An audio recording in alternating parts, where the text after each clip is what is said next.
Halo Ces, balik lagi di channel Ngompas, channel yang ngomongin apa aja.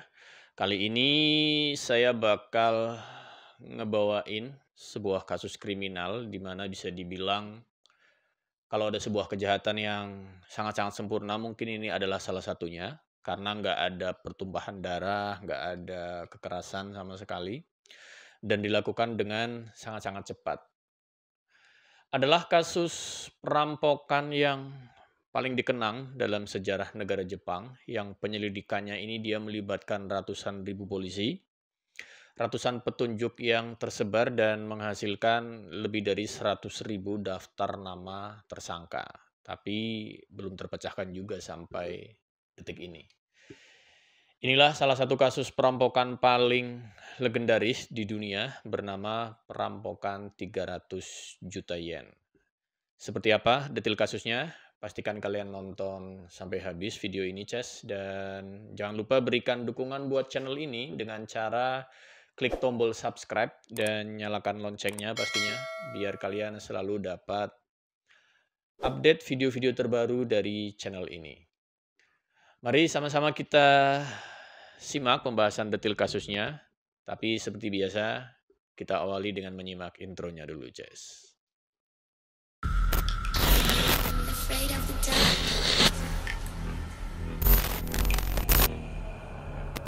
Are you scared? Ya, pagi itu tanggal 10 Desember tahun 68, ini ada seorang pria muda, dia berseragam polisi, dia menghentikan laju sepeda motor dia di sebuah persimpangan jalan. Pada saat itu, di pagi itu salju turun, emang lagi turun, kantor-kantor dan sejumlah toko baru aja buka, dan pernak-pernik Natal emang terlihat semarak dijual di beberapa toko karena emang pagi itu adalah menjelang libur akhir tahun gitu atau menjelang Natal gitu ya. Kasus ini diawali dengan adanya sebuah surat ancaman, di mana surat ancaman itu sudah datang beberapa bulan sebelumnya. Sebuah surat dengan susunan kata yang dibuat dari potongan koran dan majalah. Surat ancaman itu ditujukan untuk manajer bank Nihon Shintaku Ginko, cabang Kokubunji, Tokyo. Surat itu langsung datang ke rumah sang manajer, isinya nggak lain adalah ancaman bahwa akan diledakkan rumah si manajer tadi dengan bom, kalau-kalau si manajer tadi nggak mau menyerahkan uang sebesar 300 juta yen. Sang manajer pastinya dia ketar-ketir, takut setengah mati dapat ancaman seperti ini. Karena mendapatkan ancaman yang sedemikian rupa, manajer itu kemudian dia melapor ke polisi tentunya, dan pihak kepolisian menanggapi laporan ini dengan secara rutin dia mengirim ke petugas untuk datang ke rumah sang manajer dan mengawasi kejadian di sana dan berjaga gitu di rumah manajer tersebut. Tapi karena merasa kalau ancaman ini berasal dari orang terdekat sang manajer, polisi kemudian menyarankan si manajer untuk nggak menceritakan ancaman ini ke siapapun, dan dia diminta juga untuk tetap bekerja seperti biasa. Tapi sepertinya si manajer ini dia nggak bisa menyembunyikan ketakutan dia, maka ceritalah dia ya tentang ancaman ini kepada orang-orang di bank, ya, kepada para karyawannya di sana gitu. Pagi itu, tepatnya tanggal 10 Desember tahun 68, para karyawan bank tersebut mengemasi uang kertas sebesar 294.307.500 yen atau sekitar 817.500 US dollar. Kemudian 4 orang karyawan ditugaskan untuk mengantarkan uang ini. Uang sebanyak ini nggak lain adalah dia adalah uang bonus akhir tahun untuk sebanyak 500-an karyawan pabrik Toshiba di Fuku. Kemudian para karyawan ini mengangkut uang tersebut ke dalam sebuah mobil dengan menggunakan berangkas yang ditaruh di bagasi belakang mobil milik perusahaan atau mobil milik bank. Sebagai info aja, perusahaan di Jepang pada saat itu emang umumnya memberikan bonus buat karyawan mereka, seenggaknya 2 kali setahun, yaitu di musim panas atau sekitar bulan Juni atau Juli gitulah, dan satu lagi di musim dingin, yaitu di akhir tahun ya, menjelang Natal tadi gitu ya. Bisa dibilang ini semacam tradisi yang dimulai di era Edo di sana gitu ya, di mana para pemilik usaha memberikan ya semacam uang bonus gitu buat para karyawannya, sehingga mereka bisa pulang ke rumah gitu ya untuk merayakan festival lokal dan menikmati waktu bersama keluarga mereka. Ya kalau di Indonesia apa ya? Ya THR gitu ya, THR Lebaran, THR Natal, THR akhir tahun atau bonus akhir tahun gitulah. Nah, tiap tanggal 10 Desember ya, tiap tahunnya Bank Nihon Shintago Ginko ini dia memang memiliki kebiasaan untuk mengirimkan uang bonus akhir tahun untuk karyawan pabrik Toshiba di Fuku tadi. Maka di hari itu mereka menugaskan 4 orang karyawannya untuk mengantarkan uang ini gitu. Mungkin kalian mikir kenapa nggak pakai transfer aja gitu ya, kan lebih aman gitu, secara bawa uang 300 juta yen gitu di mobil gitu ya. Tapi emang pada saat itu ternyata transfer bank ini masih merupakan apa ya, konsep yang cukup baru sih di Jepang waktu itu tahun 68 gitu ya, dan masih dianggap lebih aman untuk mengirimkan uang dengan secara tunai gitu menggunakan mobil. Karena emang tahun-tahun sebelumnya juga udah pernah dilakukan juga berarti ya. Pastinya perjalanan mengantarkan uang dengan mobil ini adalah perjalanan yang sangat-sangat menegangkan ya. Jelas saja karena beberapa waktu sebelumnya si manajer banknya emang udah diancam dengan bom ya. Dan isi ancamannya adalah emang harus membayar uang 300 juta yen. Jadi para karyawan yang mengantarkan uang itu tentunya cukup khawatir juga sebenarnya gitu ya. Membawa uang senilai 300 juta yen di mana si manajernya udah pernah diancam untuk nyerahin uang sebesar 300 juta yen juga gitu. Berarti si pengancam ini ya, si pengancam yang ngirim surat ke rumah manajer tadi udah tahu gitu ya, bahwa si bank ini dia emang biasa tiap tanggal 10 Desember itu ngirim uang sekitar 300 juta yen ke ke pabrik Toshiba tadi. Mobil yang ditumpangi para karyawan bank itu akhirnya meluncur untuk mengantarkan uang. Di perjalanan nggak ada halangan sama sekali, sampai tiba-tiba ada seorang polisi, dia pakai motor, menghentikan mobil mereka tepat di depan penjara kota Fuku. Jadi posisinya di dekat penjara gitu. Kemudian polisi tersebut dengan nada cemas, dia bilang ke para karyawan bank ini yang di dalam mobil kalau rumah manajer bank mereka ini baru aja diledakkan dan beberapa orang mengalami luka-luka, bahkan ada yang meninggal. Ini cerita si polisi tadi ke 4 orang karyawan bank di mobil nih yang lagi mau nganterin uang. Dapat kabar yang begitu mengejutkan, tentunya keempat karyawan ini jadi panik pastinya. Terlebih polisi tadi juga dia bilang kalau ada ancaman susulan, di mana ancaman itu isinya mengatakan kalau karyawan yang mengantarkan uang di hari ini akan menjadi sasaran pengoboman berikutnya. Artinya mobil yang dibawa ya, mobil yang membawa uang ini ada bomnya juga ya, katanya si polisi. Para penjahat sudah meletakkan dinamit di dalam mobil mereka sebagaimana yang dituturkan oleh si polisi tadi yang menghentikan mobil bank ini tadi. Polisi itu kemudian dia memerintahkan keempat karyawan bank tadi untuk turun dari mobil ya, biar si polisi tadi dia bisa memeriksa mobil tersebut untuk nyari tahu di mana bom tersebut dipasang, di bagian mobil mana gitu ya. Kemudian polisi tadi dia merangkak ke bawah mobil, ke kolong mobil gitu ya, buat mencoba menemukan bom itu ada di mana gitu. Beberapa saat kemudian yang ditakutkan para karyawan pun terjadi ya, karena para karyawan dia melihat asap dan api yang muncul di bawah kolong mobil ketika si petugas polisi tadi masuk ke dalam mobil dan dia keluar dari sana dalam posisi ada api dan ada asap gitu. Polisi tadi berteriak mengatakan kalau mobil itu akan meledak dan dia memerintahkan para karyawan tadi untuk secepatnya berlindung di tempat yang aman, nyari tempat yang aman gitu. Keempat karyawan tadi dia otomatis lari ke tembok penjara yang nggak jauh dari sana untuk menyelamatkan diri tentunya. Sementara itu polisi itu dengan berani dia kembali ke mobil untuk memeriksa keadaan mobil tersebut. Di antara kepulan asap dan api tadi ya, para karyawan itu dia masih bisa ngelihat posisi tadi, masih bisa ngelihat si polisi tadi gitu ya, masuk ke dalam mobil lagi untuk memeriksa keadaan mobil tersebut gitu. Intinya masih dalam keadaan ada asap nih para karyawan yang lagi berlindung di belakang tembok penjara ini, dia masih bisa ngelihat si polisi tadi gitu, masuk ke dalam mobil buat ngecek lagi. Sementara di balik tembok penjara, mereka kemudian menunggu dengan cemas pastinya dan ketakutan juga kalau akan ada ledakan besar yang terjadi di mobil tersebut.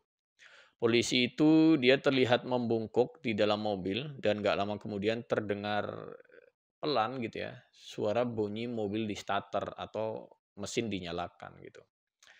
Karyawan-karyawan bank tadi menunggu di balik tembok penjara sampai akhirnya kemudian mereka memutuskan ya untuk ngintip gitu, apa sih yang sebenarnya lagi terjadi gitu ya.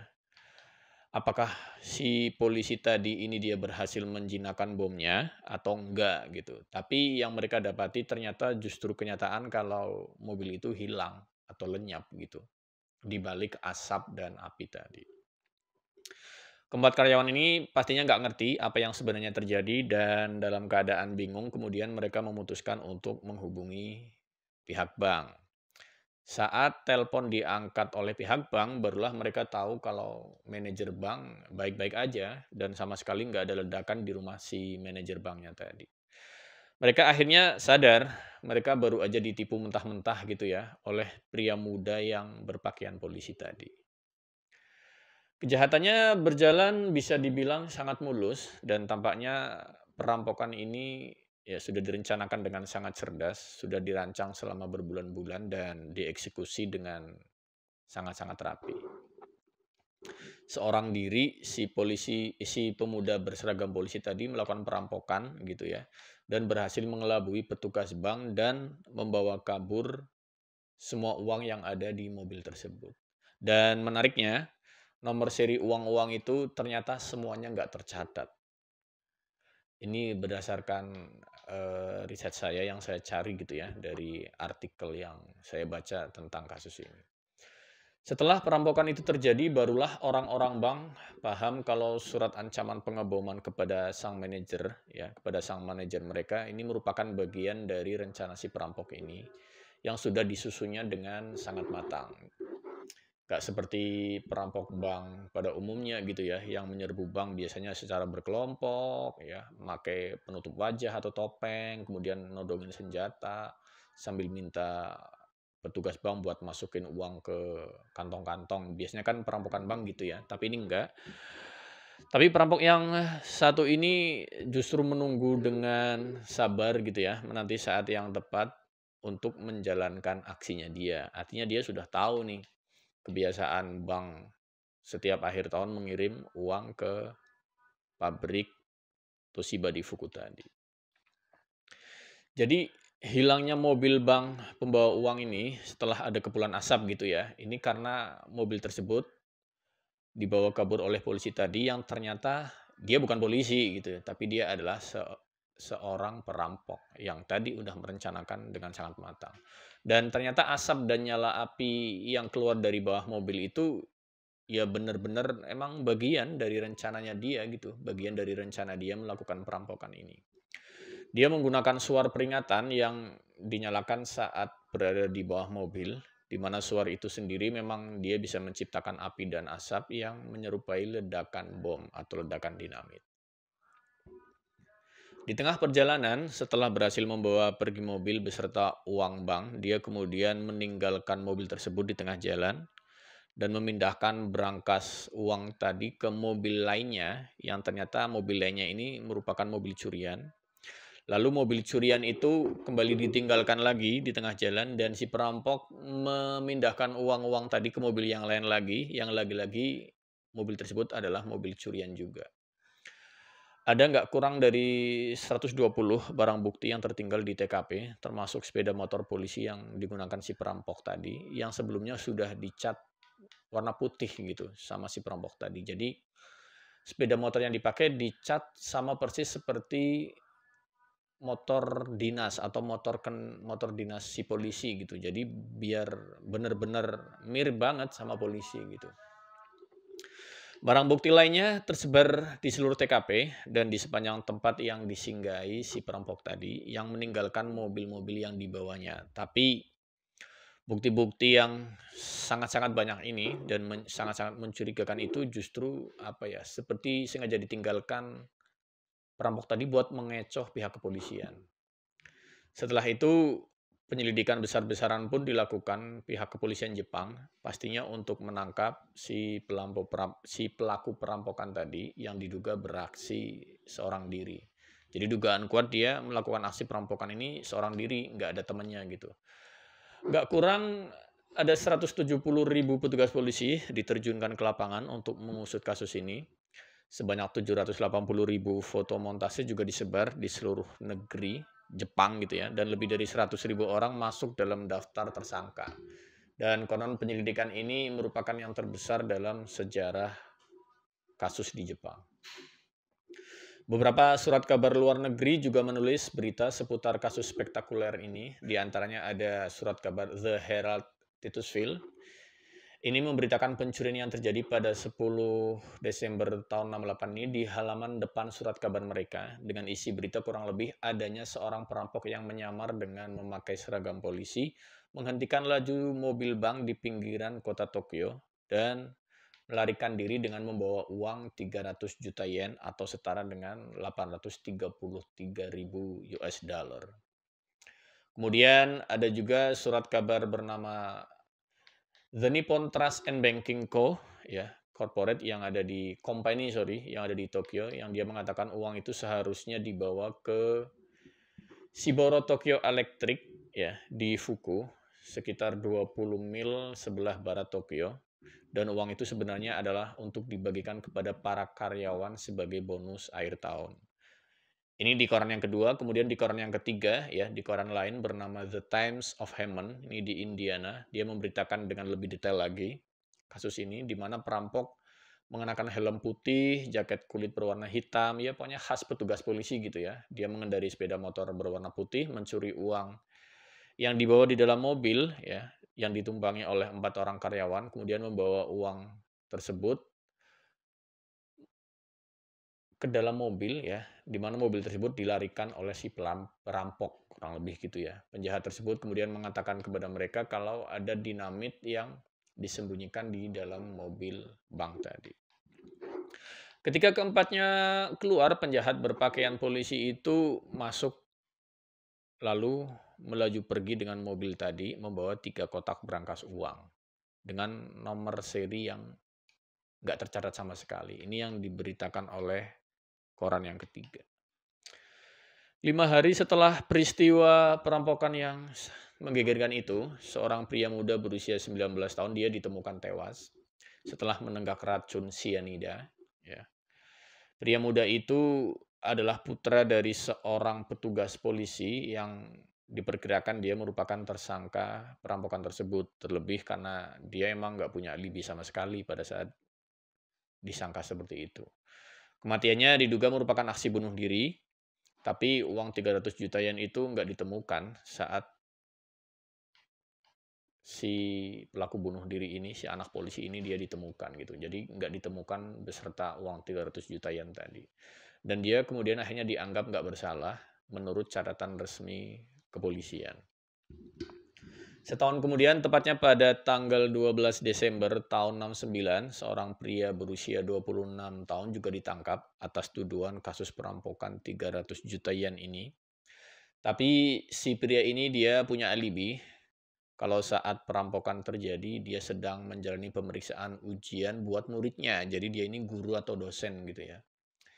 Penangkapan tersebut berbuntut panjang, di mana petugas polisi yang melakukan penangkapan bernama Mitsuo Muto, si petugas polisinya ini kemudian dia dituduh telah melakukan penyalahgunaan kekuasaan dengan melakukan penangkapan menggunakan alasan palsu gitu.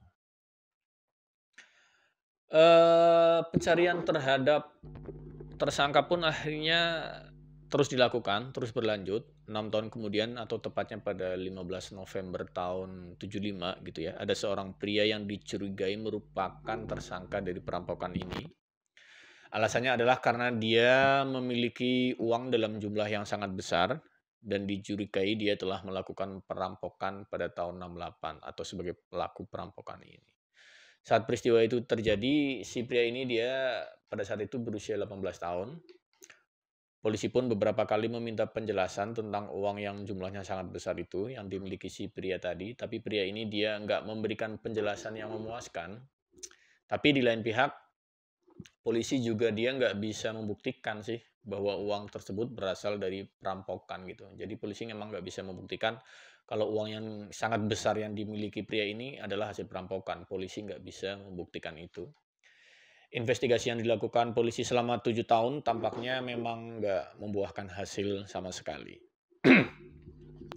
Kemudian di Desember 75, Undang-Undang Pembatasan Kejahatan disahkan tanpa penangkapan gitu ya. Maksudnya adalah pada tahun itu, undang-undang tentang pembatasan 7 tahun untuk mengajukan tuntutan akan berakhir.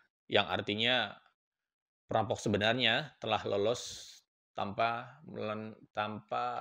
mendapatkan hukuman sama sekali gitu. Kemudian sejak 88 atau 20 tahun setelah peristiwa ini, ya si perampok juga telah dibebaskan dari kewajiban perdata yang artinya dia bisa mengaku dan mengatakan apa yang telah dilakukannya tanpa rasa takut sedikit pun akan terkena dampak hukuman gitu ya. Tapi tetap aja nggak ada seorang pun yang mengakuinya. Jadi ada semacam ketentuan di Jepang ketika sudah 20 tahun pada tahun 88 gitu ya, pokoknya siapapun yang melapor ya dia tetap nggak akan bisa dijatuhi hukuman gitu. Artinya sudah ada penghapusan kejahatan tanpa barang bukti gitu. Ada sebuah studi yang ditulis di sebuah website gitu ya, dari seorang anggota The Historical Society of Sophia University, dan ia juga anggota dari The Kyoi Shigaku of Sophia University, yaitu apa ya, Koji Fukushima, yang dia mengatakan seperti ini. Dia saat itu melakukan penelitian, terus dia bilang, "Saya tahu bahwa perampokan 300 juta ini itu adalah sebuah konspirasi," kata dia. Terlepas dari konspirasi atau hal yang lainnya, ya harus diakui bahwa perampokan ini emang benar-benar diotaki oleh seseorang yang sangat-sangat cerdas pastinya. Kejahatan ini juga sangat melegenda karena dia telah berhasil menuliskan sebuah skenario kejahatan yang sangat hebat. Dia menanti dalam diam bisa dibilang dan melancarkan aksinya dengan sangat sempurna, dengan sangat-sangat cepat pastinya. Oke Ces, sekian dulu video kali ini. Kalau kalian suka dengan video ini, berikan like, share, dan komen. Dan subscribe channel ini pastinya. Sampai ketemu lagi di video berikutnya, dan bye.